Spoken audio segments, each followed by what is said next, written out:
جب حضرت موسیٰ اپنا لشکر لے کر دریا کراس کیا تو بعد میں فرعون کا لشکر تباہ ہو گیا اس میں، تو کیا فرعون بھی اسی میں تباہ ہوا تھا یا بعد میں کوئی؟ فرعون غرق اس میں ہوا، غرق، جی۔ اور میں یہ سمجھتا ہوں کہ غرق ہونے کے وقت جو اس نے دعا کی جی اس کی وجہ سے باوجود غرقابی کے اس کا جسم بچا لیا گیا۔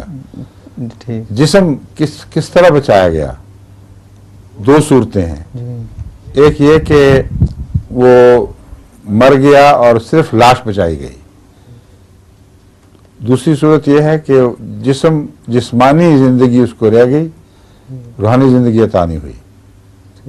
وہ غرق ہوا ایک کافر ملحد کے طور پر، اور اس کے بعد اس کی روحانی زندگی تو لوٹنے کا کوئی سوال ہی نہیں تھا۔ اس لیے اللہ تعالیٰ نے جو سوال کیا لعن، اس کے باوجود یہ فرمایا ننجی کا بھی بدن کا۔ تو اگر بدن کا صرف بچنا ہو تو نجات نہیں کہہ سکتے اس کو، اور ایسی نجات جو اس قوم پر ظاہر ہی نہ ہوئی ہو۔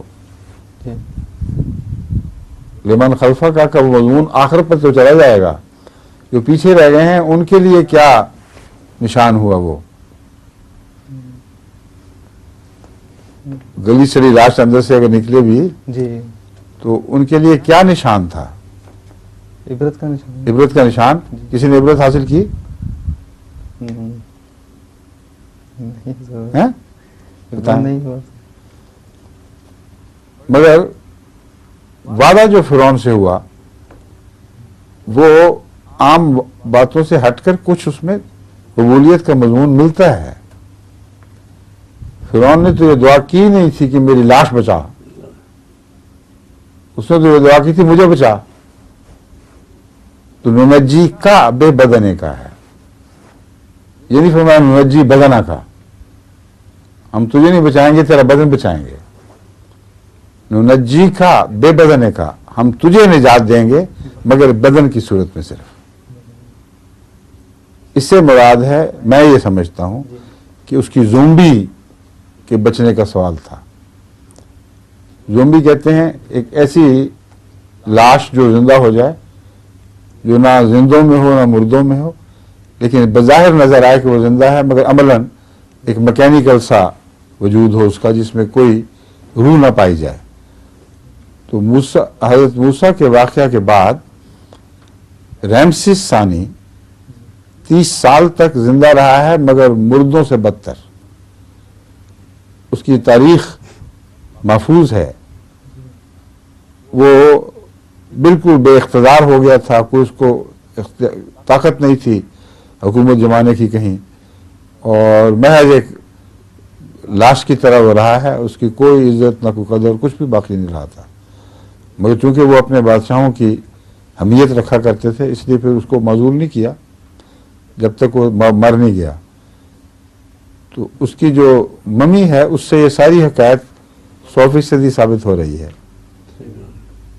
اس کی لمبی بیماری، اس کا بستر سے لگ جانا اور بے اختیار ہو جانا،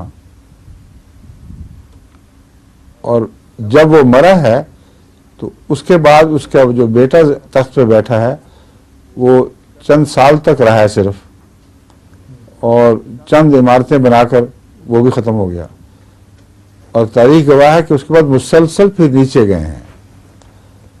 تو قوم غرق کر دی اس کی، اور ساری قوم کے بعد اس کی بادشاہت، ان کی زمین تمہیں عطا کر دی ہے بنی اسرائیل۔ یہ واقعہ تو اس طرح ہوا ہی نہیں جس طرح لوگ سمجھ رہے ہیں۔ غرقابی سے مراد محض ظاہری غرقابی نہیں بلکہ قوم کا بیڑا غرق ہو جانا مراد ہے، اور وہ بیڑا غرق چند سالوں میں نہیں ہوا۔ کئی نسلیں بادشاہوں کی بعد میں آئی ہیں، ہر نسل کا بادشاہ بعد میں آنے والا پہلے سے کمتر ہوتا رہا، اور رفتہ رفتہ مٹتے مٹ گئے سارے۔ تو یہ سارا غرق کے تابع ہے، ماہم اجمعین ہے۔ اور قرآن سے کریم سے یہ پتہ چلتا ہے کہ گویا وہ ساری قوم کی صف لپیٹی گئی ہے اس واقعہ سے۔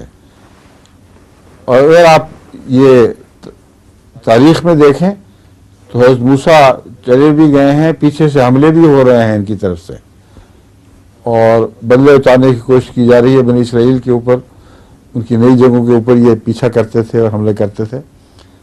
تو بہت لمبا عرصہ ہے جس میں یہ ساری قوم موجود ہے، غرق نہیں ہوئی.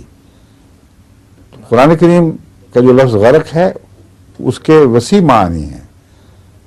اس میں ظاہری جسمانی غرق بھی مراد ہے جو فرعون کو بھی ملا، لیکن معنوی غرق کہ کلیتاً تباہ ہو جائیں گے اس واقعہ کے بعد، وہ بھی شامل ہے. اور غرق ہوتے وقت جو اس نے دعا کی تھی، غرق ہوا ہے اور پھر بچا لیا گیا ہے. چنانچہ عربی لغت میں نے دیکھا کہ غرق کے معنی ضروری نہیں کہ غرق ہو کے مر جائے. اگر کوئی غرق ہو جائے اور نکل آئے اور پھر اس کے سانس دوبارہ جاری کر دیے جائیں تو اس کے اوپر بھی لفظ غرق ہی استعمال ہوگا. غرق کا مطلب ہے پانی کے اندر بے بس ہو کر ایسا ڈوب جائے کہ پھر وہ ابھرے نہیں. لیکن اس کو اگر کوئی نکال لے اور پیٹ کا پانی نکالا جائے اور اس کو بچا لیا جائے تو یہ لفظ غرق کے مخالف نہیں ہے. سمجھیں؟ اس لیے ایک میرا ایسا نظریہ ہے جس کی تائید میں دوسرے علماء نہیں ہیں، مگر تاریخی شواہد اور قرآن کریم کے بیان کی طرز مجھے بتاتی ہے کہ یہی معنی درست ہے. السلام علیکم. وعلیکم السلام.